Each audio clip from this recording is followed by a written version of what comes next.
ఒక్క నిమిషం మీరు కూడా చిన్న ప్రార్థన చేసుకోండి. ప్రభువా, నాతో మాట్లాడండి అని అడగండి. ప్రభువా, నన్ను దర్శించండి. ఈయన పరిశుద్ధుడు అయిన ప్రియమైన పరలోకపు తండ్రి, దీనదాసుడినైన నన్ను నేను మీ పాదముల యొద్ద తగ్గించుకుంటూ ఉన్నాను. మీ పాదములకు మ్రొక్కుచూ ఉన్నాను. మీ పాదముల యొద్ద సాగిలి పడుచూ ఉన్నాను. ప్రభువా, మీ వాక్యము కొరకు ఎదురు చూచుచూ ఉన్నాము. పరలోకము నుండి నన్ను మమ్ములను దర్శించండి. మీ వాక్యమే మాకు అనుగ్రహించండి. మీ స్వరూపమునే చూస్తానికి సహాయం చేయండి. మీ యొక్క ఘనమైన నామమునే అత్యున్నతంగా హెచ్చించుకోండి. మీ స్వరమే వినటానికి సహాయం చేయండి. ఘనత, మహిమ, ప్రభావములు మీరు మాత్రమే పొందుకోండి. మా ప్రభువు అత్యున్నతముగా హెచ్చించబడునుగాక. ప్రభు యొక్క నామము అత్యున్నతంగా హెచ్చించబడునుగాక. ఘనత, మహిమ, ప్రభావములు మీరు మాత్రమే పొందుకోమని మిమ్మల్ని స్తుతిస్తూ ఆరాధిస్తూ యేసు నామమున స్తుతులతో ప్రార్థిస్తున్నాం తండ్రి. ఆమేన్, ఆమేన్. దేవునికి మహిమ కలుగునుగాక. రాత్రి వేళ మీ మధ్యలో ఉండటం ఎంతో సంతోషంగా భావిస్తూ ఉన్నాను. ఈ వాక్య భాగంలో నుండి మీకు చాలా విషయాలు చెప్తాను. మీరు you can make a note, మీరు రాసుకోవచ్చు. ఆత్మీయ పోరాటములు, స్పిరిచువల్ వార్ఫేర్. నేను 7 పోరాటాలు చెప్తాను. పోరాడుచున్న యాకోబు పోరాడి గెలిచాడు. ఇక్కడ మళ్ళీ ఈ పోరాటములో చాలా ఆత్మీయ మెట్లు మనం చూడవచ్చు. పెనూయేలు అనుభవము. నేను ఈ వాక్య భాగాన్ని మరొక కోణంలో మీతో చెప్తాను. పెనూయేలు మర్మము. పేస్ తగ్గించు. పెనూయేలు మర్మం, మిస్టరీ ఆఫ్ పెనూయేల్. పెనూయేలులో విశ్వాసి నేర్చుకోవాల్సిన సత్యము. ఆ తర్వాత మీకు చాలా విషయాలు చెప్తాను. మీరు యాకోబు జీవితాన్ని జాగ్రత్తగా చదివితే, ధ్యానం చేసుకుంటే, యాకోబు యొక్క 3 ప్రార్థనలు మనకు కనపడతాయి. 3 ప్రేయర్స్ ఆఫ్ జాకబ్. నేను ఆయా సమయాల్లో ముఖ్యంగా మరి global day of prayer theme తోటి మరి ప్రార్థన ఉద్యమంలో నేను చెప్తూ ఉంటాను. 3 ప్రార్థనలు. మొదటి ప్రార్థన వచ్చి బేతేలు ప్రార్థన. రెండవ ప్రార్థన వచ్చి మహానయిం ప్రార్థన. మూడవ ప్రార్థన వచ్చి పెనూయేలు ప్రార్థన. బేతేలు ప్రార్థన చూడండి, 28వ అధ్యాయం, ఆదికాండము 28వ అధ్యాయం చూడండి. ఆదికాండము 28వ అధ్యాయంలో ఇక్కడ మనకి యాకోబు యొక్క ప్రార్థన, మొదటి ప్రార్థన కనపడుతుంది. 19వ వచనం నుండి చూడండి. 19, 20, 21.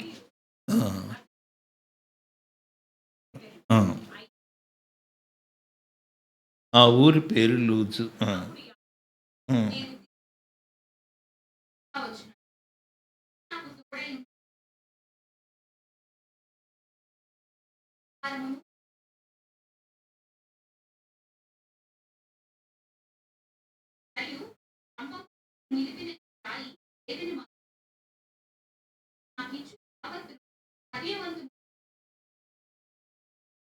మీరు జాగ్రత్తగా ఆ వాక్యాన్ని చూడండి. ఈ ప్రార్థన చాలా బాగున్నట్లుగా కనపడుతుంది కానీ, ఈ ప్రార్థన ఎలాంటి ప్రార్థనో మీకు అర్థమైపోద్ది. 20వ వచనం. ఆ! హ్మ్.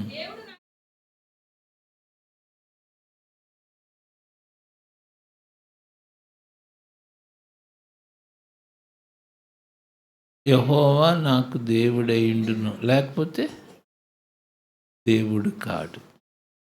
మీకు అర్థమైందా? అంటే ఈ ప్రార్థనకు మొదటి పేరు ఇట్లా పెడతాను. Conditional prayer. దేవునికి కండిషన్ పెడతాం. ఎట్లా పెడతాం చెప్పనా? సత్యానికి తెలుసు కండిషన్ అంటే. దేవా, మా అమ్మాయి పెళ్ళి నువ్వు చేస్తే మీ మందిరానికి ఒక ఫ్యాన్ ఇస్తాను. మీకు ఫ్యాన్ కావాలంటే చెప్పండి. మా అమ్మాయి పెళ్ళి చేయాలి. ప్రభువా, మరి మీ మందిరానికి ఒక 4 చైర్స్ ఇస్తాను. మా అబ్బాయికి ఉద్యోగం వచ్చేటట్లు సహాయం చేయండి. అంటే చైర్స్ కావాలంటే అంటే దేవునికి ఏం పెడుతున్నాం అన్నమాట? కండిషన్. ఈ ప్రార్థన ఏంటంటే కండిషనల్ ప్రేయర్. ఇంకా ఈ ప్రార్థన చెప్తాను. సెల్ఫ్ సెంటర్డ్ ప్రేయర్, స్వార్థపూరితమైన ప్రార్థన.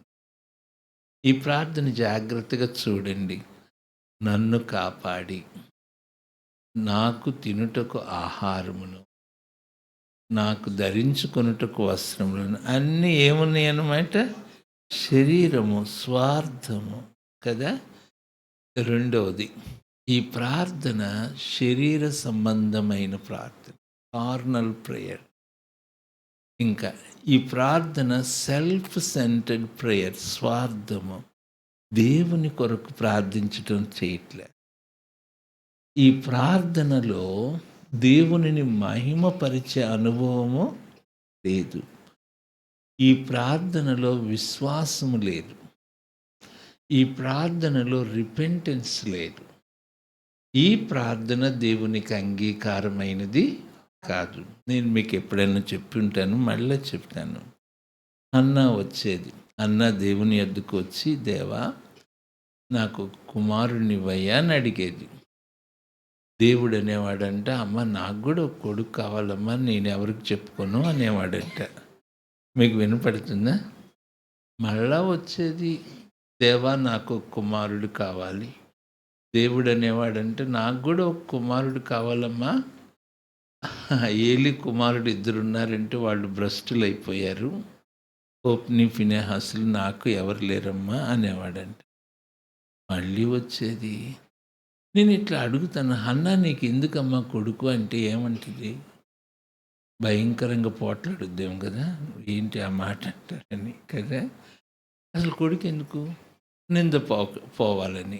నింద పోకపోతే ఏమైందంటారు? ఓ, మీకు ఇంకా కోపం వచ్చేస్తుంది. అన్నా, నేను చిన్నగా చెబుతున్నాను స్పష్టంగా, అన్నా నువ్వు పిచ్చిదానివి. నీకు కొడుకు కావాలని ఆశపడుతున్నావు, కానీ దేవుడు దైవజనుడిని ఇవ్వాలని ఆశపడుతున్నాడు. అన్నా నువ్వు పిచ్చిదానివి. నీ కోసం కావాలని అడుగుతున్నావు, కానీ దేవుడు దేశము కొరకు, ప్రజలందరి కొరకు ఇవ్వాలనుకుంటున్నాడు. మీకు అర్థమైందా? ప్రార్థన నేను మీకు మా సహోదరులతోటి ప్రేయర్ కాన్ఫరెన్స్లో చాలా విషయాలు చెప్తూ ఉంటాను. ప్రార్థనలో మనం ఎట్లా అయిపోయామంటే సెల్ఫిష్నెస్లోకి వచ్చి, సెల్ఫ్ సెంటర్డ్నెస్. మనము ఆంధ్రులం ఎలాంటి వాళ్ళమంటే, మా ఇంటికి వస్తా, సామెత మీకు బాగా తెలుసు, మీ ఇంటికి వస్తే వెరీ గుడ్.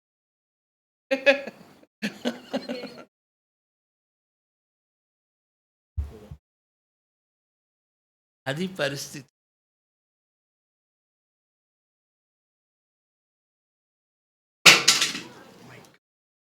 పడి 5 చోట్ల పడ్డాయి. ఆ! ఓకే. ఓకే. మ ఆహ్, మనము ఆ స్వార్థము అనే కక్షలో నుంచి బయటికి రావాలి. దేవుని మహిమ కొరకు మనం ఒకరోజు వచ్చింది హన్న. ఆమె ఏమనిందంటే, "ప్రభువా నాకు కుమారుడినిస్తే, ఆ కుమారుడిని నీకు ప్రతిష్ఠిస్తానయ్యా" అనింది. వాని తల మీద క్షౌరపు కత్తి రాకుండా నీకు ప్రతిష్ఠిస్తానయ్యా అంటే దేవుడన్నాడు, ఆమేన్ అన్నాడంట. అంతే. ఆమె ఎంత ఉన్నతంగా దీవించబడింది. ఆల్మోస్ట్ ఈ రోజున విశ్వాసుల్లో 99% ఏ ప్రార్థనలు? Conditional, self centred prayer, carnal prayers. Abraham ఒకరోజు దిగులు పడుతున్నాడు. అప్పటికి 25 సంవత్సరాలు అవుతుంది ప్రభువుని వెంబడించి. దేవా, నాకు ఇంతవరకు కుమారుని ఇయ్యలేదయ్యా. ఆహ్, దేవుని సేవకుడు ఏమంటాడంటే, అబ్రహాం అన్నాడంట దేవునితో, "నేను రిజైన్ చేసేస్తానయ్యా" అన్నాడంట. దేవుడు అన్నాడంటే, "ఏమి బాగలేదు అబ్రహాం, నువ్వు రిజైన్ చేస్తానంటే ఏం బాగలేదు. ఎవరైనా రిజైన్ చేస్తే 3 నెలలు ముందు చెప్పాలి కదా! నువ్వు ఇంత సడెన్‌గా రిజైన్ చేస్తావంటే" అన్నాడు. "ఏం చేయను దేవా, నాకింతవరకు కుమారుడిని ఇవ్వలేదు. అందరికి డజన్ డజన్ మంది పుడుతున్నారు. నాకు ఒక్కడిని కూడా ఇయ్యలేదు" అని చెప్పి దిగులు పడుతున్నాడు. అప్పుడు నేనొక మాట అడుగుతాను. మీరు జాగ్రత్తగా వినండి. అబ్రహాంకు కొడుకు ఎందుకు చెప్పండి? చెప్పమ్మా కరెక్ట్. వారసుడు. వారసుడంటే ఆస్తికి హక్కుదారుడు కదా! అంటే అబ్రహాం చచ్చిపోతే ఆస్తి ఎవరికెళ్ళకూడదనమాట. చచ్చిపోయిన తర్వాత ఎవరికెళ్తే ఏమైంది? ఎవరు చూస్తారు? మీరు గమనించండి. అబ్రహాం, నువ్వు పిచ్చోడు అబ్రహాం. నువ్వు వారసుడు కావాలని కోరుకుంటున్నావు. దేవుడు నీకు వాగ్దాన పురుషుడినివ్వాలనుకుంటున్నాడు. అబ్రహాం, నీకు వారసుడు నీ ఆస్తి కోసం కావాలని కోరుకుంటున్నావు. కానీ దేవాతి దేవుడు నీ కుమారుని ద్వారా లోకములో ఉన్న మనుష్య జాతిని అంతటిని ఆశీర్వదించి కుమారుని ఇవ్వాలనుకుంటున్నాడు. దేవునికి స్తోత్రం చెప్దాం. అంటే ప్రార్థనలో మనం ఏం చేయట్లేదో తెలుసా?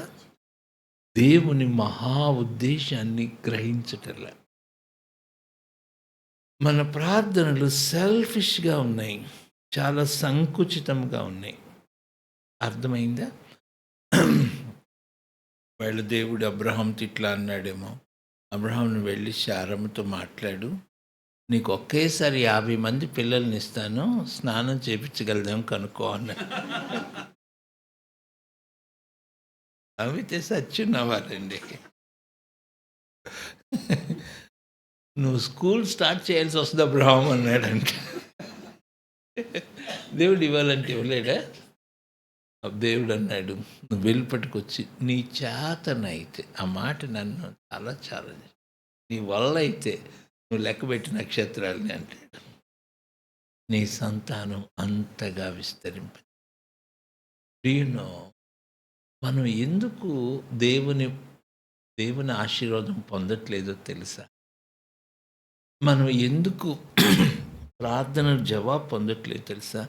మనం ఇంకా సెల్ఫిష్‌నెస్‌లో ఉన్నాం. స్వార్థంలో ఉన్నాం. We are in the orbit of selfishness. దాంట్లో నుంచి బయటికి రావట్లా. దేవుని మహిమ కొరకు రావట్లా. నేను, నా భర్త, లేక నా భార్య, నా పిల్ల. పక్కనోళ్ళు పోతే పోయారు, నాకు అవసరం లేదు కదా! We have to come out of that circle. దేవుని మహిమ కొరకు ప్రార్థించడం నేర్చుకో. సో, మొదటిది బేతేలు ప్రార్థన. ఓకే. దెన్ 2 మహానయం ప్రార్థన. మహానయం ప్రార్థన 32వ అధ్యాయం చూడండి. మొదటి వచనం నుండి. ఆదికాండము 32 మొదటి నుంచి. ఆ! చదువమ్మా. ఆ!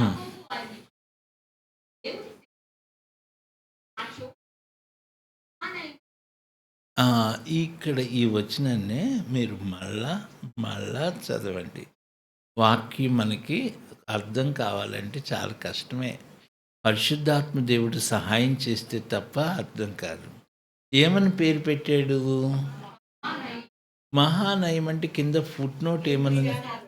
2 సేనలు. చూసింది ఎన్ని సేనలు? ఒక్క సేన. దేవుని దూతలు చూసాడు. ఒక్క సేన చూసాడు. కానీ పేరు పెట్టాడు? 2 సేనలని పెట్టాడు. ఎందుకని? మీకు అర్థమైందా? మీకు అర్థం కాలా. మళ్ళీ చదువమ్మా. హ్మ్. తన త్రోవను వెళ్ళుచుండగా హ్మ్. దేవదూతలు అతనికి ఎదుర్కొనిరి. యాకోబు వారిని చూసి, దేవుని ఆ చోటు పేరు పెట్టింది. ఇది దేవుని సేనలు అన్నాడా? సేన అన్నాడా? అని చెప్పి ఏమని పేరు పెట్టాడు? మహానయం అంటే అర్థం ఏంటి? చూసింది ఎన్ని సేనలు? పెట్టిందేంటి? ఎందుకని? మీకు ఇది కొంచెం అర్థం కాదు. ఈ వాక్యం చాలా ధ్యానం చేయాలి చెప్తాను మీకు. మరి ఒక డాక్టర్ గారి దగ్గరికి ఒకడెళ్ళాడంట. కంటి డాక్టర్ గారి దగ్గరికి. ఆ డాక్టర్ గారు తమాషాగా, కోపంగా మాట్లాడుతూ ఉంటాడు. కొంచెం చనువుగా ఉంటాడు. "అరే! ఎందుకొచ్చావురా?" అన్నాడంట. "సార్ నాకొక ప్రాబ్లమ్ ఉంది సార్ అందుకే వచ్చాను." "ఏంటి నీ ప్రాబ్లమ్?" అన్నాడంట. "ఏం లేదు సార్, ఒక మనిషి ఇద్దరుగా కనపడుతున్నారు సార్" అన్నాడు. ఈ డాక్టర్ గారు అన్నారు, "ఆ మాత్రం దానికి ముగ్గురెందుకొచ్చారురా?" అంటున్నాడు. వాడికి ఒక మనిషి ఇద్దరుగా కనపడితే డాక్టర్ గారికి ఆయనకి ముగ్గురే ఇప్పుడు ఇది యాకోబు సమస్య అది. ఏంటో తెలుసా? యాకోబు సమస్య ఏంటో తెలుసా? దేవుని దూతల సేనను చూస్తున్నాడు. కానీ మైండ్‌లో ఒక సేన ఉంది. అదేంటంటే అన్నయ్య సేన. అన్నయ్య వాడు 400 మందితో వస్తున్నాడు. గుండె ఆగిపోతుంది. 4వ వచనం చూడండి. గబగబా చదవమ్మా. అమ్మ 32:4 6కొచ్చేసేయమ్మా. హ్మ్. సోదరుని పెడితి. 400 తోడిని ఎంతమంది? అమ్మో! వాడు ఒక్కడొస్తేనే మొత్తాన్ని చంపేస్తాడు. ఇప్పుడు ఎంతమందితో వస్తున్నాడంట? మీకు అర్థమైందా? ఆ! ఇప్పుడు చూస్తుంది ఏ సేన? దేవదూతలు. మైండ్‌లో ఉన్న సేన అన్నయ్య. ఇప్పుడు దేవుని దూతలు కాపాడుతారని విశ్వాసం ఉందా? అన్నయ్య చంపేస్తాడని భయం ఉందా? మీకు అర్థమైందా? మీరు హాస్పిటల్‌కెళ్లారు. డాక్టర్ గారు రిపోర్ట్ చెప్పారు. "అమ్మా కొంచెం రిపోర్ట్ ప్రాబ్లమ్‌గా ఉంది. కొద్దిగా ఇబ్బందికరంగా ఉంది" అన్నాడు. పాస్టర్ గారు వచ్చారు ఈలోపు. "అమ్మా ఏం భయపడబాక దేవుడు స్వస్థపరుస్తాడన్నారు." మీరు డాక్టర్ గారి మాట నమ్ముతారా? పాస్టర్ గారి మాట నమ్ముతారా?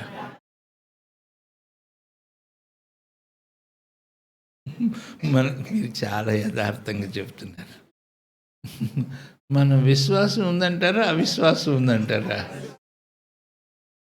మన విశ్వాసులమా? అవిశ్వాసులమా?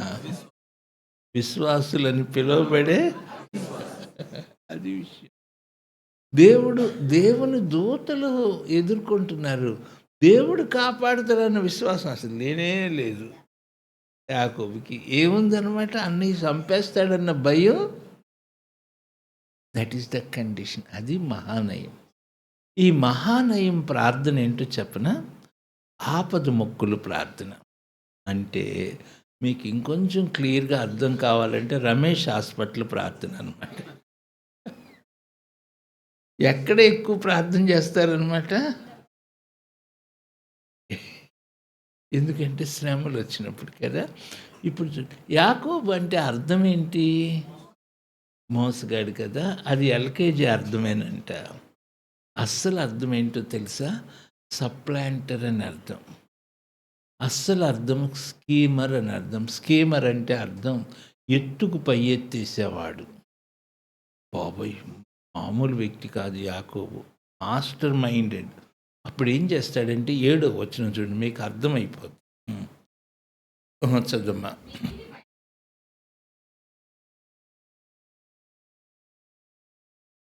ఆ!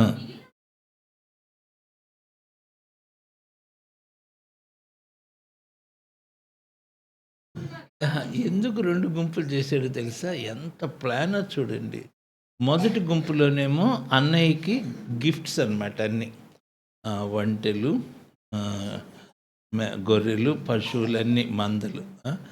వాళ్ళు అక్కడ అన్నయ్యని చూడంగానే ఇక్కడి నుంచే సాగిలు పడుకుంటూ వెళ్ళాలి. దండం పెట్టుకుంటూ వెళ్ళాలన్నమాట. అప్పుడు అన్నయ్య అడుగుతాడు, ఏంట్రా ఇవన్నీ, ఎవరు ఇవన్నీ అంటే, నీ సేవకుడైన యాకోబు పంపి. అప్పుడు అన్నయ్య కూల్ అయితే బతికినట్టే. కూల్ అవ్వలేదనుకో, మొదటి గుంపుని ఏం చేస్తాడు? చంపేస్తాడు. రెండో గుంపు వెనకాల అది ఐడియా. రెండో గుంపును కూడా చంపాడు అనుకో, లాస్ట్లో ఎవరున్నారు? చస్తే వాళ్ళు చస్తారు, నేను పారిపోవచ్చు. అది ప్లాన్. మీకు అర్థమైందా? ఇదేంటంటే ప్లానే, ప్రార్థనే. ఇది మహానయం ప్రార్థన. అంటే ఈ ప్రార్థనలో ఏమి లేదు? విశ్వాసం లేదు. దేవుని మీద ఆధారపడే జీవితం, పశ్చాత్తాపం. అది ఈరోజున చాలాసార్లు ప్రభు బిడ్డలు ప్రార్థిస్తున్నారు, కానీ విశ్వాసం, దెర్ ఇస్ నో ఫెయిత్. ప్రభు బిడ్డలు ప్రార్థిస్తున్నారు, కానీ దేవుని మీద ఆధారపడట్లేదు. అది మహానయం ప్రార్థన. చదువమ్మ, కంటిన్యూ చే. 8వ వచనం.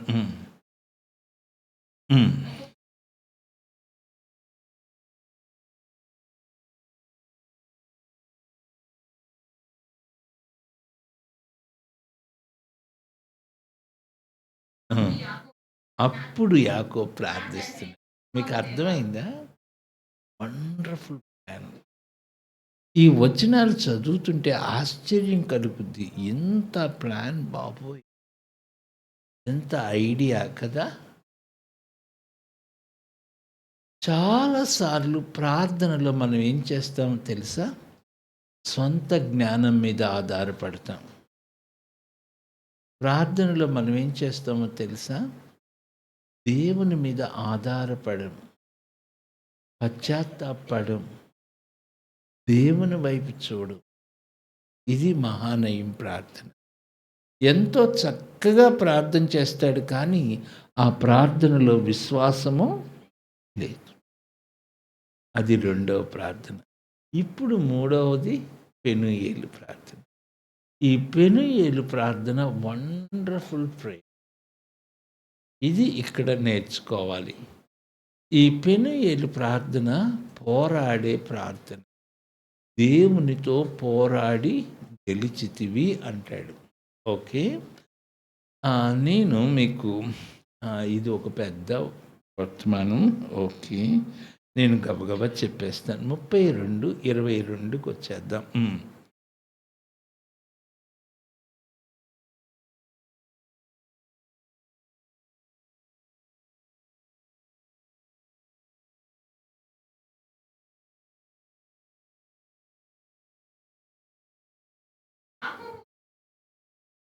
థ్యాంక్ యూ అమ్మా.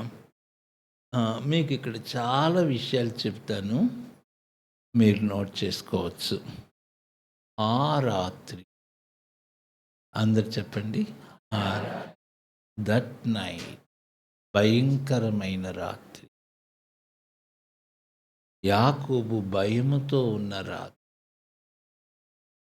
యాకోబు నేను దేవుని వాక్యములో ఆ రాత్రి అన్న మాటను మీకు చాలా ధ్యానం చేస్తూ, ఆ రాత్రి దేవుడు ఐగుప్తులోకి దిగి వచ్చిన రాత్రి, ఐగుప్తు వీధులలో నడిచిన రాత్రి, ఐగుప్తులో మొదటి సంతానం అంతటిని సంహరించిన భయంకరమైన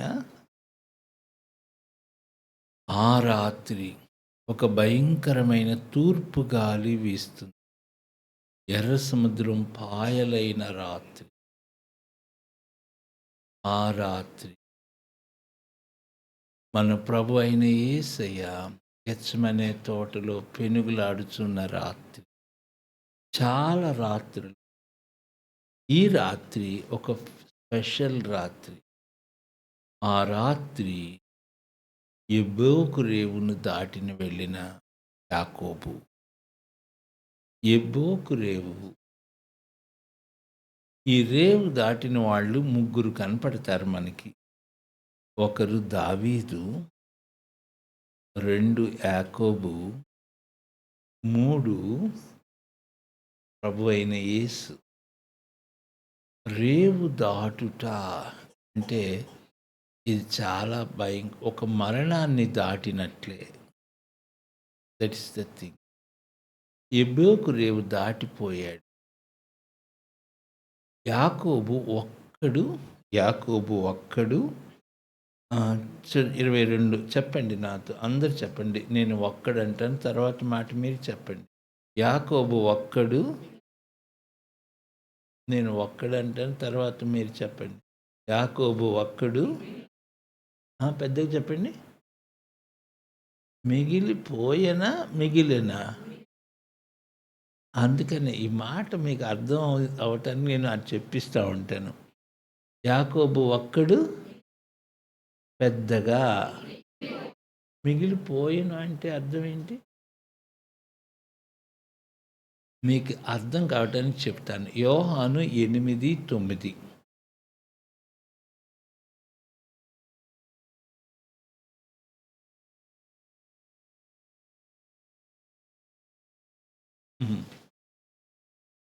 చదువుమా.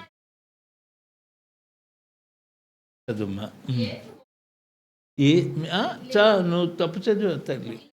యేసు ఒక్కడే మిగిలెను అంటే ఏంటి? మిగిలిపోయెను అంటే అర్థం ఏంటి? ఒక్కటి అర్థం డిఫరెన్స్ అంటారా? మిగిలిపోయెను అంటే అర్థం ఏంటి? మిగిలెను అంటే అర్థం ఏంటి? ఇది భాష, ఇది లాంగ్వేజ్ టెక్నిక్. చూడండి, మిగిలిపోయెను అంటే అర్థం ఏంటంటే, కొన్నిసార్లు కొన్ని ప్రాంతాల్లో ఫైర్ యాక్సిడెంట్స్ జరుగుతాయి. అంతా పోయింది, కట్టుబట్టలతో మిగిలిపోయాడు. కొన్ని ప్రాంతాల్లో ఫ్లడ్స్ వచ్చినాయి, మొత్తం పోయింది, ఏమీ లేదు, కట్టుబట్టలతో మిగిలిపోయారు. మిగిలిపోయెను అంటే అర్థము ఉన్నదంతా పోయింది. నేను మీతో చెప్పనా, ఒకరోజు ఓ మనిషి నీకు కలిగిందంతా పోద్ది, ఏది ఉండదు. అది మిగిలిపోయిన వ్యక్తికి మిగిలేది ఒక్కటే, యేసు ఒక్కడే మిగిలేను అంటే అంతా పోయింది. మిగిలింది ఏంటంటే ప్రాణం ఒక్కటి మిగిలింది. That is the thing. యాకోబు ఒక్కడు మిగిలిపోయి అంటే he left everything. That is the wonderful. ఆ ఒక్క మాట చాలా అద్భుతమైన. మిగిలిపోయిన వ్యక్తి మిగిలింది ప్రభువే. నీకేం మిగిలింది? అంతా పోయింది, ఏమీ లేదు. మరి చెన్నైలో ఒక సహోదరి శ్రీలంక రేడియోలో పాటలు పాడుతూ ఉంటుంది. ఆమె శ్రీలంక నుంచి చాలా బైబిల్ ప్రోగ్రామ్స్ వస్తూ ఉండేవి. దాంట్లో ఒక పాట పాడుతూ ఉండేది. ఎక్కువగా ఇది ప్రకాష్ యశ్వరన్ గారు రాసిన పాట. అది తెలుగులో ట్రాన్స్లేట్ అయింది. యేసు చాలును అన్న పాట మీకు వచ్చు కదా. పరమా జీవము నాకు తిరిగి లేచెను, పరమా జీవము నాకు తిరిగి లేచెను, నిరంతరము నడిపించును, మరల వచ్చి కొనిపోవును. నిరంతరము నడిపించును, మరల వచ్చి యేసు చాలు. నిజంగానేనా? నిజమేనా? యేసు చాలునా? నేను పాడమన్నాను కాబట్టి పాడుతున్నారా? చూడండి. నరులెల్లరూ నన్ను విడచినను, శరీరము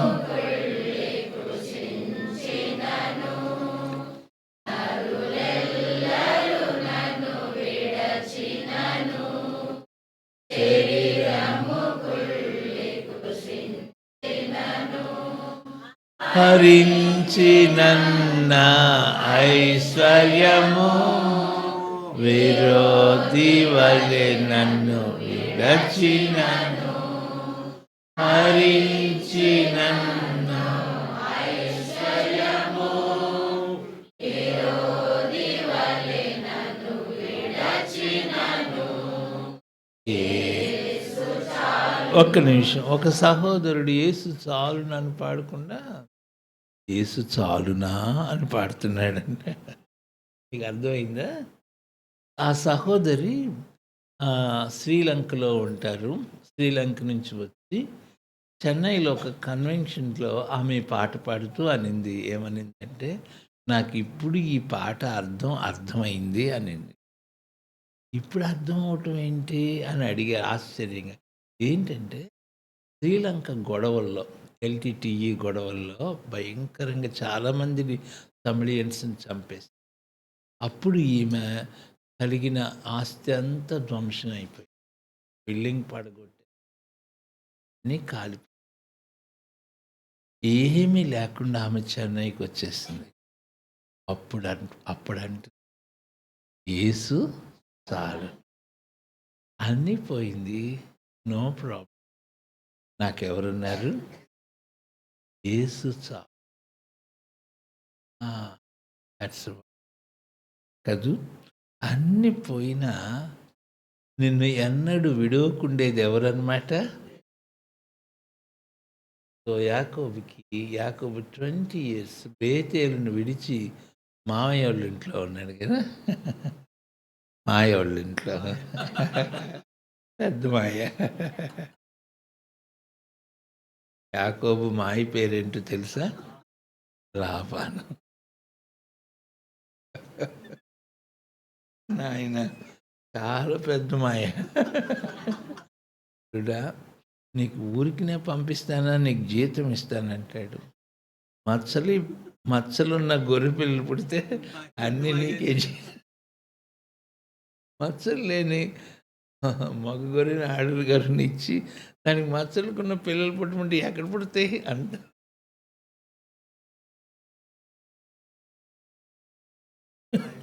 పాపం సత్యం. అయ్య బాబాయ్, మీకు నిద్రపోయిందా? మీరు మాయల దగ్గర ఉండిపాకండి. క్షమించండి, ఊరికి నేను చెప్పాను. సరే, వాక్యంలోకి వచ్చేద్దాం. 20 years ఉన్నాడు, కానీ క్షీణించిపోయి అంత పోయింది. దేనికోసం అయితే ఆశపడ్డాడో అంతా ఇక్కడే మిగిలిపోయి. అప్పుడు ఒక నరుడు ఏం చేస్తున్నాడు? యాకోబుతో పెనుగులాడుతున్నాడు. చూడండి దయచేసి, ఇది కొంచెం కష్టమైన వర్తమానం. ఇది నేను ఎంత ధ్యానించినా, నేను ఎంత చెప్పినా ఇంకా నేను చెప్పాల్సిందే అనిపిస్తుంది నాకు. చూడండి 22 నుంచి మళ్ళా.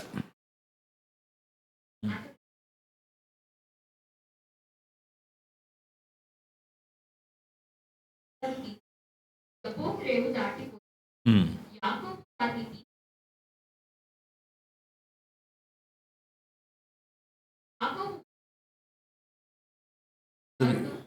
చదువమ్మా. పెనుగులాడి తాను తొడగూటి కొట్టెను. ఈ అప్పుడతడు ఇది కొంచెం కష్టమైన వాక్యం. ఈ పెనుగులాటను 2 భాగాలుగా చేయొచ్చు. అంటే ఈ పెనూయేలు అనుభవాన్ని 2 సెక్షన్స్ మన భాషలో ఎపిసోడ్ నెంబర్ 1, ఎపిసోడ్ నెంబర్ 2. మొదటి ఎపిసోడ్ ఏంటంటే నరుడు యాకోబుతో పెనుగులాడటం. రెండవది ఏంటంటే యాకోబు ఆ నరునితో పెనుగు. మొదటి పోరాటం ఏంటంటే ఆ నరుడు. నరుడంటే ఎవరు ఇక్కడ? ఆయన ఎవరో కాదు, దేవుడు. దేవుడు యాకోబుతో పెనుగులాడటం అది ఫస్ట్ సెషన్. సెకండ్ పార్ట్ ఏంటంటే యాకోబు దేవునితో పెనుగులాడటం. మొదటి సెషన్లో లేక ఫస్ట్ పార్ట్లో ఆ నరుడు ఈ మనిషితో పెనుగులాడుతున్నాడు. కానీ ఎవరు గెలుస్తున్నారు? యాకోబే గెలుస్తున్నారు. ఎవరు ఓడిపోతున్నారు? దేవుడు ఓడిపోతాడు. అది విషయం. ఎవరు పెనుగులాడేది? ఆ! కాదండి. ఎవరు పెనుగులాడేది? దేవుడు. ఆ నరుడు ఎవరు? He is nothing but the God himself, the Angel of God. అంటే ఎవరంటే ప్రభు అయిన యేసే. బైబిల్ స్కాలర్స్ అంటారు. ఆయన ఎవరితో పెనుగులాడుతున్నాడు?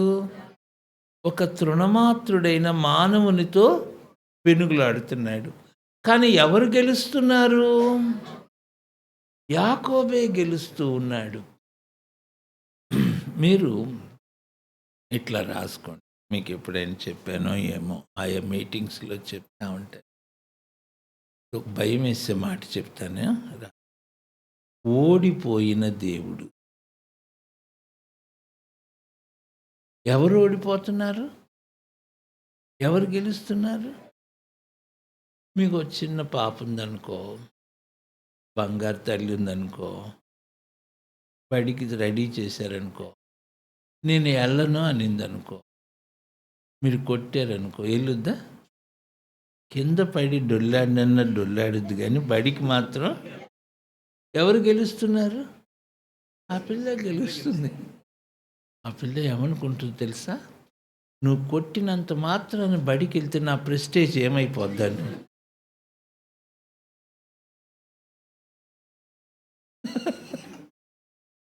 కరెక్టేనంటావా? ఎవరు గెలుస్తున్నారు? యాకోబు దగ్గర తర్వాత వెళ్దాంలేండి. ఎవరు గెలుస్తున్నారు? ఆ చిన్న బిడ్డ గెలుస్తుందా? తల్లి గెలుస్తుందా? కాదు. మీరు ఇంట్లో యవనస్తులు, ఆడపిల్లలు కానీ మగపిల్లలు కానీ, వాళ్ళు గెలుస్తున్నారా? తల్లిదండ్రులు గెలుస్తున్నారా? అదేమంటే ఎలుకల మందు, పందికొక్కుల మందు అంటున్నారు. అవునా? వీళ్ళకి దడ పుట్టుతూ ఉంటుంది. ఏం చేస్తారో బాబు అని. అవునా? నువ్వే గెలుస్తున్నావు. నీ పంతమే గెలుస్తుంది. నువ్వు అనుకున్నది చేయాల్సిందే. కొంతమంది పిల్లలు ఊరికే చెప్తున్నారు, వాళ్ళకి కావాల్సిన నాకు ఇది చేయాల్సిందే అంటారు. వద్దు బాబు అంటే, లేకపోతే నేను ఇంట్లో నుంచి లేకపోతే ఏమైనా చేసి. ఎవరు గెలుస్తున్నారు?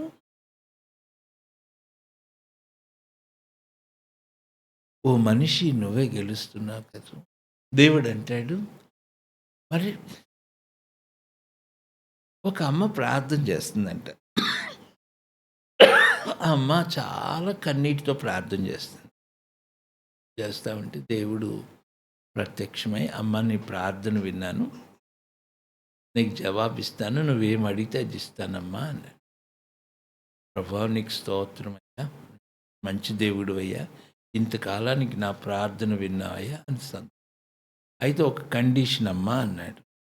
చెప్పండి ప్రభు, ఏది చెప్తే అది చేస్తాను. నేనేం చెప్పనమ్మా, చిన్న విషయం. మీ ఇంటి వెనకాల ఉన్న అక్క దగ్గరికి వెళ్ళి సమాధాన పడమ్మా అన్నాడంట ప్రభు. అంటే ఏమంటుందంట, నరకానికన్నా పోతా కానీ ఆ అమ్మాయితో. మీకు అర్థమైందా? ఎవరు గెలుస్తున్నారు? నువ్వే గెలుస్తున్నావు. ఇదిగో అమ్మాయి మీ మావయ్యతో మాట్లాడమంటే చావనన్నా సస్తా గాని ఆ! చూడండి ఎవరు గెలుస్తున్నారు? మీ పంతమే, మీ మొండితనమే. సొంత అన్నయ్య. అరేయ్! అన్నయ్యతో మాట్లాడరంటే నేను చచ్చినా పోను. ఏదో చిన్న గొడవ వచ్చింది మిస్‌అండర్‌స్టాండింగ్. రోషం కదూ! ఎంత పట్టుదలో. సొంత అన్నయ్య, తమ్ముడు పిల్లలు పెళ్ళైతే నేనెళ్ళను అంతే వాళ్ళ ఇంటికి. వాడితో నేను మాట్లాడను. నువ్వే గెలుస్తున్నావు కదూ! నీ శరీర సంబంధమైన పట్టుదలే గెలుస్తుంది కదూ! నీలో దీనత్వం లేదు కదూ! మనిషి యొక్క స్థితి ఎట్లాంటిదో చెప్పనా? యెషయా గ్రంథం 48వ అధ్యాయం 4వ వచనం. యెషయా 48, 4. ఈ వచనాన్ని అండర్‌లైన్ చేసుకోండి చక్కగా. యెషయా 48, 4. ఆ! మెడ ఏంటంట? అంటే ఐరన్ రాడ్ అనమాట. ఇది విశాఖపట్నం స్టీల్ ఫ్యాక్టరీలో స్పెషల్‌గా చేసిందనమాట. అందరు నాకెళ్ళి చూడండి. "అరే! బయటికెళ్తావా?" "ఎళ్ళను." "నిన్ను కొడతానంటే కొట్టుకో." "ఎళ్ళను." "అరే! నువ్వు బడికెళ్ళకపోతే ఎట్లరా? నీకు ఉద్యోగం రాదు ఏమి రాకపోయినా పర్లేదు నేనెళ్ళను." ఏంటనమాట? మూర్ఖుడు. ఎంతన్నా చెప్పు. వాడే గెలుస్తున్నాడు గానీ కాదు. ఇది కదా మానవ స్వభావం. మెడేమో ఇనుప నరమంట. నుదురేమో బాబోయ్! మరి ఎంత స్ట్రాంగో ఈళ్ళు. ఇశ్రాయేలుకి ఒక పేరుంది. మెడ వంచని ప్రజలు. అది మెడ వంచని ప్రజలన్న మాట ఇంగ్లీష్‌లో ఎట్లా ఉందో తెలుసా? Head strong people. అంటే వాళ్ళ మెడకాయ అంత స్ట్రాంగ్. దేవునికి లోబడే జీవితం నేనెలా ఒరేయ్! నువ్వు మారు మనసు పొందను. దేవుడు శిక్షించుకోను. ఏమన్నా కానీ. చావటానికన్నా ఇష్టపడతారు గానీ, దేవునికి లోబడటానికి మాత్రం మానవ నేను ఇంకొక వచనం చూపించినా, ఈ వచనం మీకు ఆశ్చర్యం కలుగుద్ది. హోషేయ గ్రంథం 4వ అధ్యాయం. ఇశ్రాయేలు గురించి ఈ మాట ప్రభు చాలా దుఃఖంతో చెప్తాడు.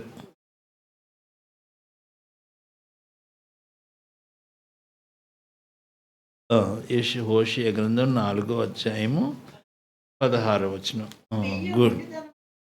హ్మ్. ఆ! ఆ! చాలమ్మా. అదొక్క మాటే. మీరు ఆవు దూడను చూసారా? దాని మెడకాయ తాడు కట్టి లాగితే లాగుతుంటే అదేం చేస్తది? 4 కాళ్ళు తన్ని పట్టి ఇట్టిట్టంటది గానీ రాదు. అది మనిషి యొక్క పరిస్థితి. ప్రార్థనకు రారా అని చెయ్యి పట్టుకొని లాగినా చూపిచ్చు. నువ్వు ఎంత మొండితనం చూపిస్తావో చూపిచ్చు. కానీ చూస్తాడు. ఒక్కటేస్తాడు. జాయింట్ ఊడిపోద్ది. మీకు అర్థమైందా? తెలుగు భాషలో కొట్టెను అనుంది గానీ, ఇంగ్లీష్‌లో ఏముందంటే ముట్టెను అంటుంది. ముడితేనే ఏమైపోద్ది? చదవండి. మళ్ళీ ఆదికాండానికి 32కొచ్చేద్దాం. 24కొచ్చేద్దాం. ఆదికాండం 32, 24. హ్మ్. హ్మ్.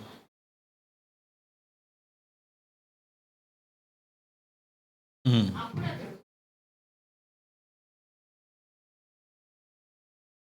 చూసారా? తెలుగు భాషలో కొట్టుననుంది కదా! ఇంగ్లీష్‌లో హి టచ్డ్ అని ఉంటుంది. ముడితేనే జాయింట్ ఊడింది. కొడితే ఏమైపోయేది? గిరగిర తిరిగి చచ్చిపోయేవాడు. ఎంత భయంకరమైనవి. నేనిక్కడ ఒక చాలా విషయాలు నేను చెప్తా ఉంటాను. బాబు, యవ్వనస్తులు ఆయన కొట్టక ముందే లోబడటం ఎంతైనా ఆశ్చర్యం. ఒక రోజొస్తది. ఒకరోజు ఆయన కొడతాడు. That is very dangerous. ఇంకా ఆ రోజు నువ్వు బతుకుతావన్న నమ్మకం కూడా ఆ రోజు రాకముందే దేవుని ప్రజలారా నీవు లోబట్టు ఎంతైనా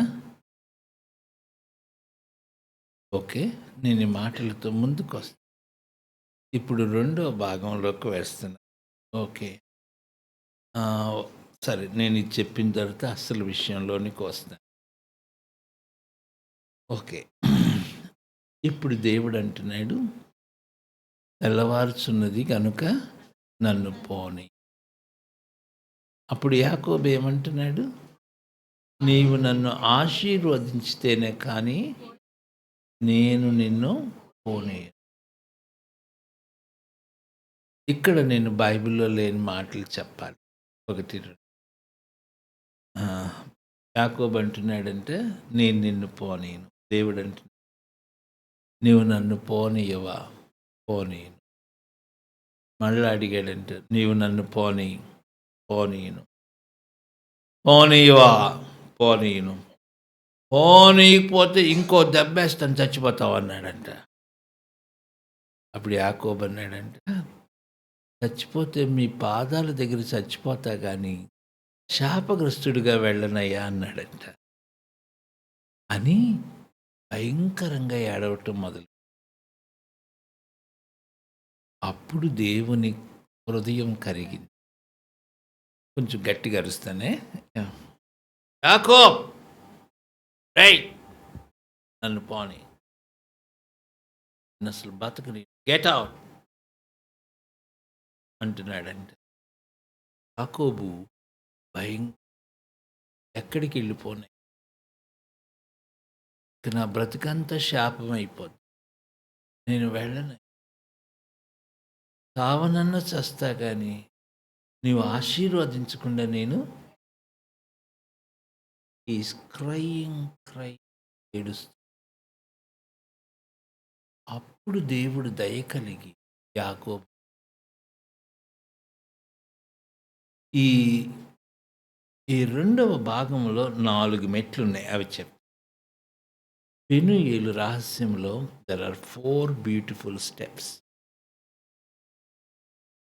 స్టెప్ నెంబర్ 1, యాకోబు గ్రహించాడు.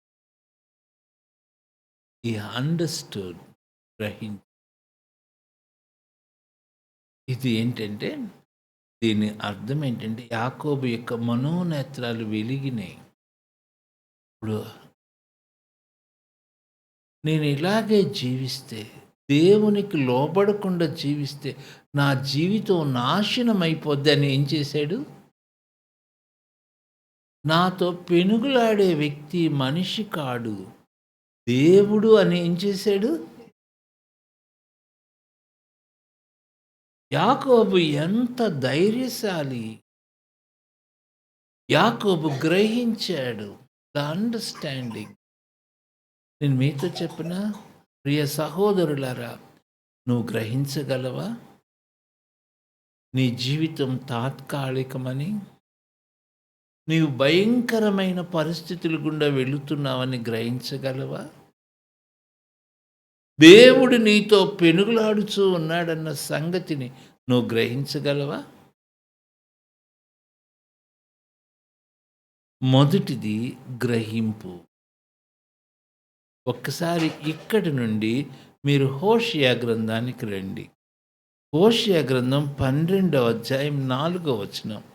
ఇది పెనూయేలుకి ప్యారలల్ వచనం. హోషేయ గ్రంథం 12వ అధ్యాయము 4వ వచనం.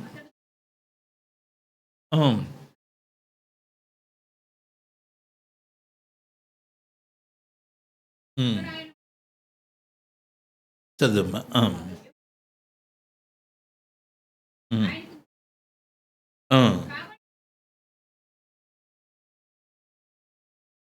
12:4 చదువు. అది అది అది అది అవసరం. ఓకే. అతడు దూతతో పోరాడి జయమొందెను. అతడు కన్నీరు విడిచి బతిమాలెను. బేతేలులో ఆయన అతనికి వండర్‌ఫుల్. బేతేలులో ఆయన కన్నీరు విడిచి బ్రతిమాలుకొనెను. మీరు చూడండి. మీరు బాగా వినండి. ఇక్కడ 4 బ్యూటిఫుల్ స్టెప్. ప్రార్థనలో ఉండవలసిన 4 దివ్యమైన లక్షణాలు. మీరు ఈ లక్షణాలని మీరు గ్రహించగలిగితే మీరు ప్రార్థనలో చాలా గొప్పవాళ్ళవుతారు. మొదటిది గ్రహింపు. రెండవది కన్నీళ్ళు. యెస్. ఇది హోషేయ చెప్తున్నాడు. కన్నీరు విడిచి ఆయనను బతిమాలుకొనెను.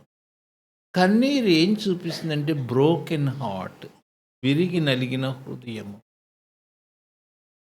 ఎప్పుడైతే హృదయం విరిగిందో, ఎప్పుడైతే హృదయం నలిగిందో అప్పుడు యాకోబు కళ్ళ నుండి నీరు కారుతా ఉంది.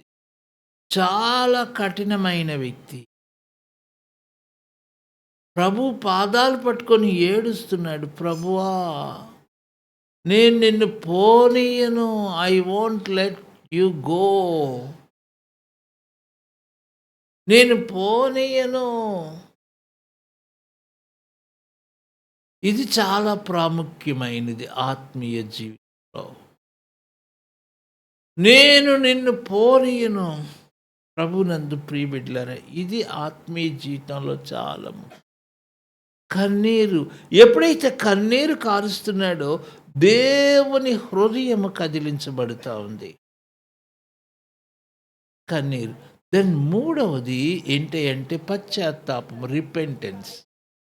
పెనుయేలులో ఉన్నది ఏంటి అంటే పశ్చాత్తాపం. ఇది మనం ఎక్కడ చూస్తామంటే మళ్ళా 32వ అధ్యాయానికి రండి. ఆదికాండము 25వ వచనం. ఏం చూపిస్తుందంటే యాకోబు యొక్క పశ్చాత్తాపం, రిపెంటెన్స్. ఇప్పుడు ఒక్కసారి నీ పేరేమని దేవుడు అడిగారు కదా, అడగంగానే యాకోబు యొక్క మైండ్ ఎటెళ్ళింది? నాన్నగారితో చెప్పిన మాటలు గుర్తొస్తున్నాయి. నాన్న అడిగినప్పుడు ఏం చెప్పాడు? నీ పేరేంటి అని అడిగితే ఏం చెప్పాడు? మళ్ళీ ఇప్పుడు ఏసావని చెప్తే దెబ్బ కొడతాడు, ఇంకా అయిపోద్ది నా పని. ఇక్కడ పశ్చాత్తాపం, రిపెంటెన్స్. నా పేరు యాకోబయ్య. పెనుయేలులో 3వ అనుభవం పశ్చాత్తాపం, రిపెంటెన్స్. మొదటిది గ్రహింపు, 2 కన్నీళ్ళు, 3 పశ్చాత్తాపం, 4 పట్టుదల, పెర్సివరెన్స్. నేను నిన్ను పోని.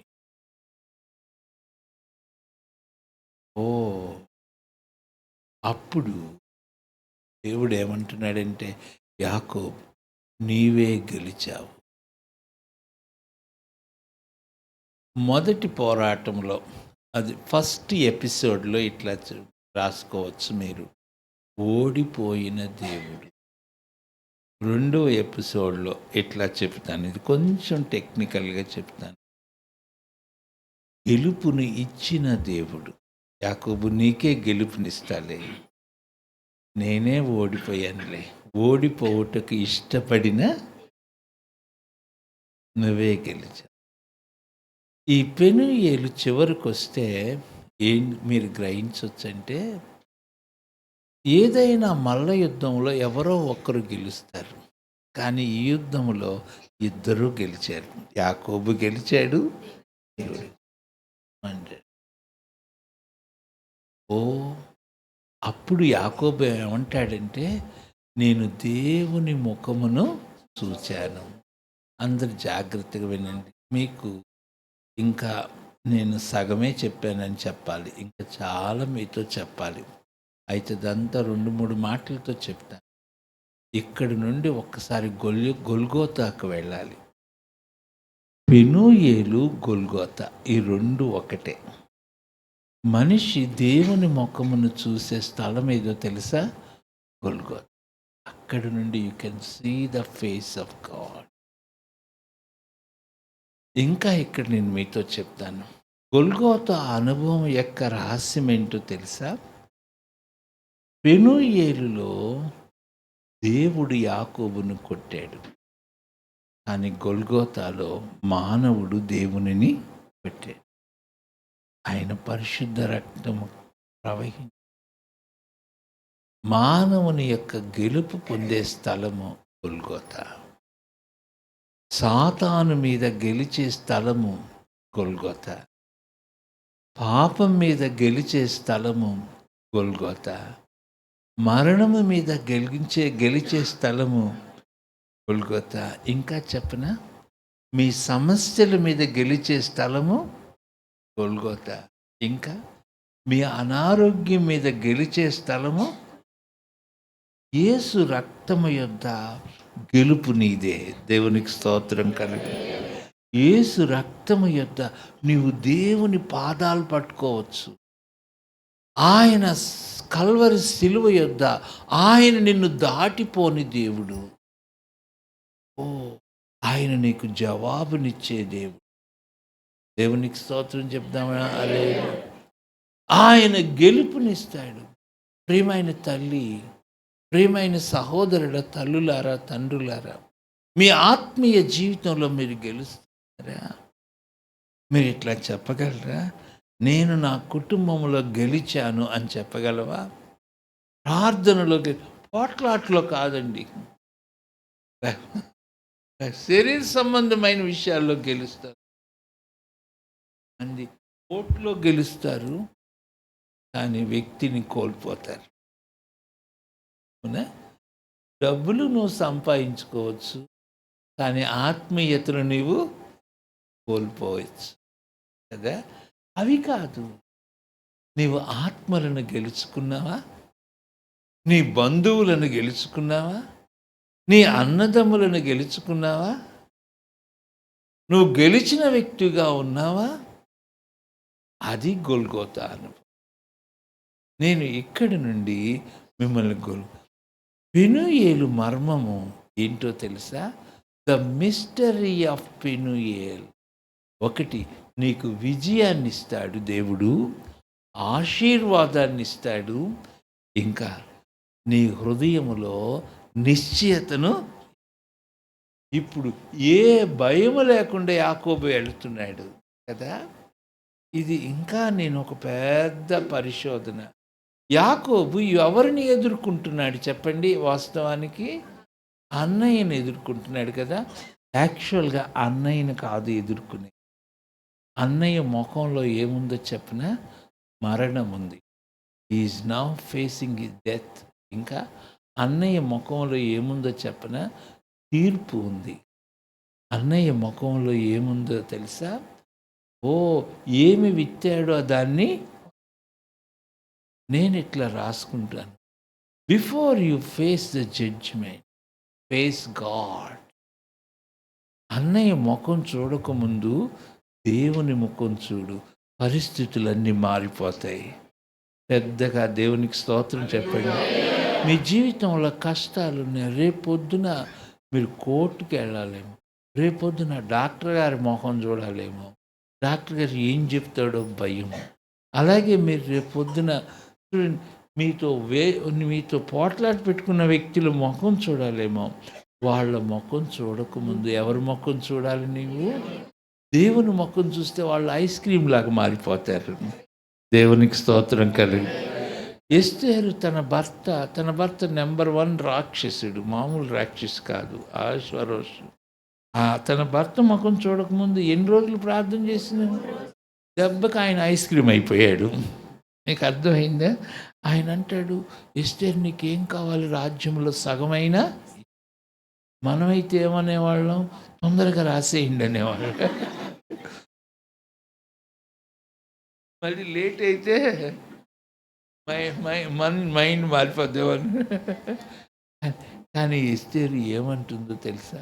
అయ్యా, రేపు పొద్దున్న నేను చేసేటువంటి విందుకి మీరు హామాను రావాలండి. సో మళ్ళీ అక్కడికి వెళ్ళనులేండి. అంటే నేను ఎందుకు చెప్తున్నాను? నీవు దేవుని ముఖం చూస్తే పరిస్థితులన్నీ, నీవు గెలిచిన వ్యక్తిగా వెళ్ళాలి. నేను గబగబా 7 మాటలు చెప్పేస్తాను. ఊరికే రాసుకోండి. నేను వాక్యం చూపించకుండా చెప్పాను. ఇది పెనూయేలు పోరాటం ఏంటో తెలుసా? ఆశీర్వాదము కొరకైన పోరాటం. It is striving for blessing, ఆశీర్వాదం. తర్వాత రెండవ పోరాటం నిత్య జీవము కొరకైన పోరాటం.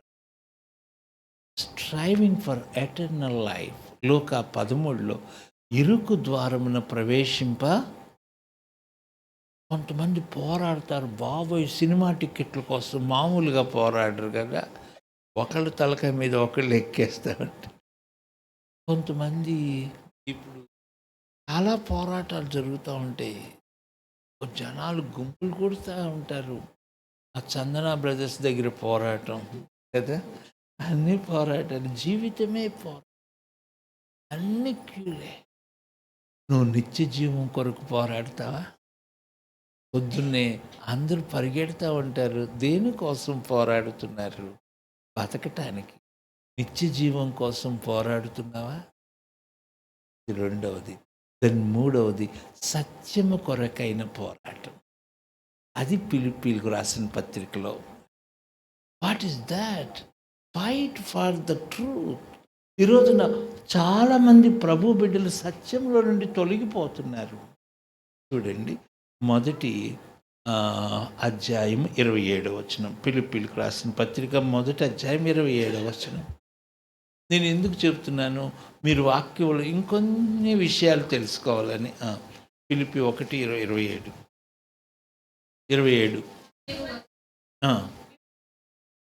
చదువమ్మా.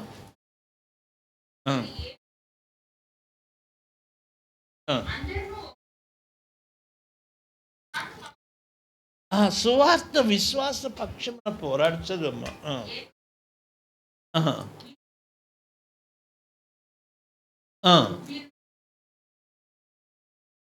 కంటిన్యూ అమ్మా.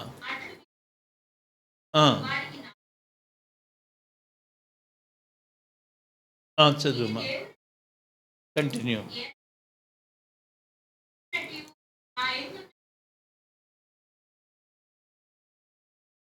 ఏంటి పోరాటం?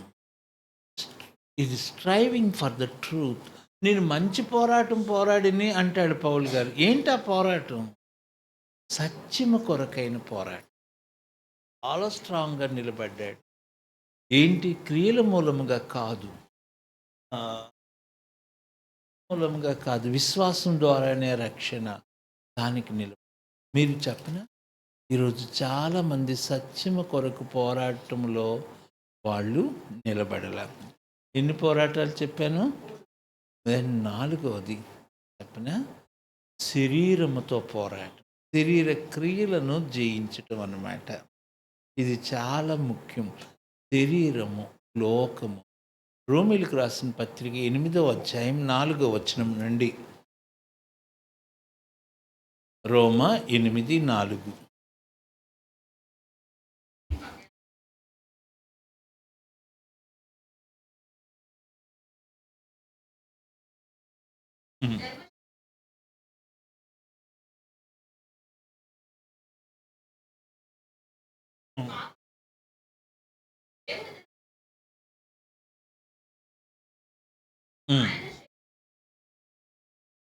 చదమ్మా.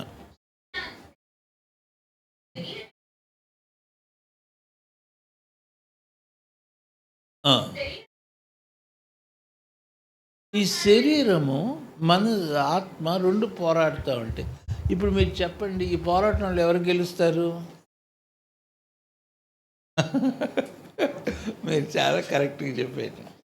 ఆత్మ అంటది ఉపవాసం ఉండు, ప్రార్థన చేయండి. శరీరం అంటది ఉపవాసం లేదు, ఏం లేదు, నోరు మోసుకో అంటే. ఎవరు గెలుస్తున్నారు? Are you really fine? ఇంకా చాలా పోరాటాలు. ఇంకో పోరాటం చెప్తాను. కిరీటము కొరకైన పోరాటం. కిరీటము.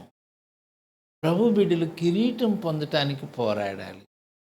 మీరు పోరాడుతున్నారా? చాలామంది పిల్లలు క్రికెట్ లెగిస్తే వాళ్ళకి సరే. మీరు దేవుని పరిచర్యలో, దేవుని సంఘములో కిరీటం కొరకు పోరాడుతున్నారా? కొరింథీయులకు రాసిన మొదటి పత్రిక 9వ అధ్యాయం తీయండి. 24, 25 కొంచెం ఫాస్ట్‌గా. ఆ! ఆ! ఆ! ఆ! ఆ!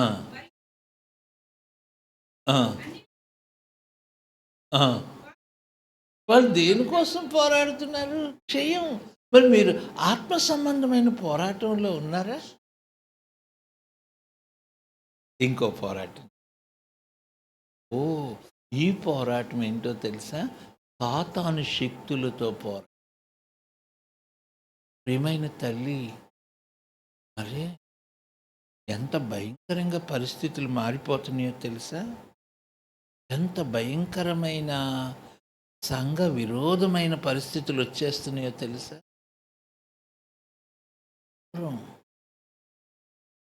నేను వస్తూ ఈ రోడ్డు మూలన కూడా ఒక నిమిషం ఆగి మనసులో ప్రార్థన చేసుకుంటా వస్తా. భయంకరంగా శక్తులు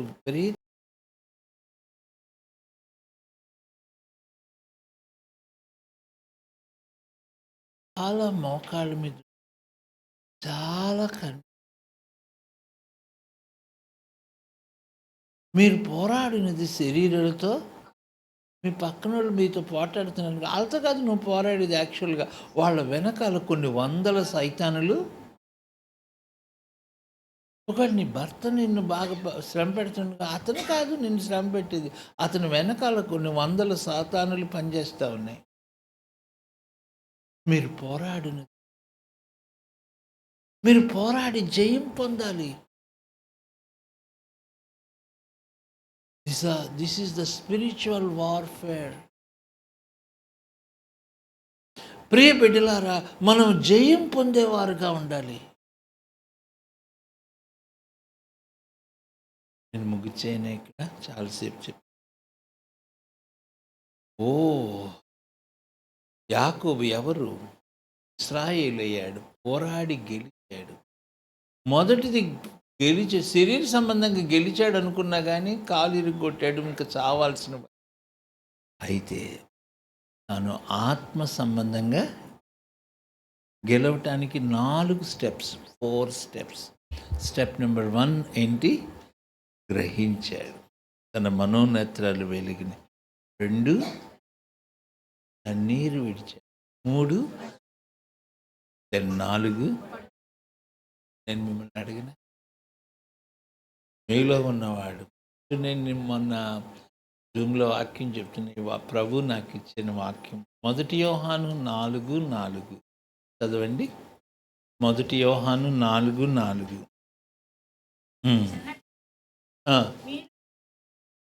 మొదటి విషయం ఏంటో తెలుసా?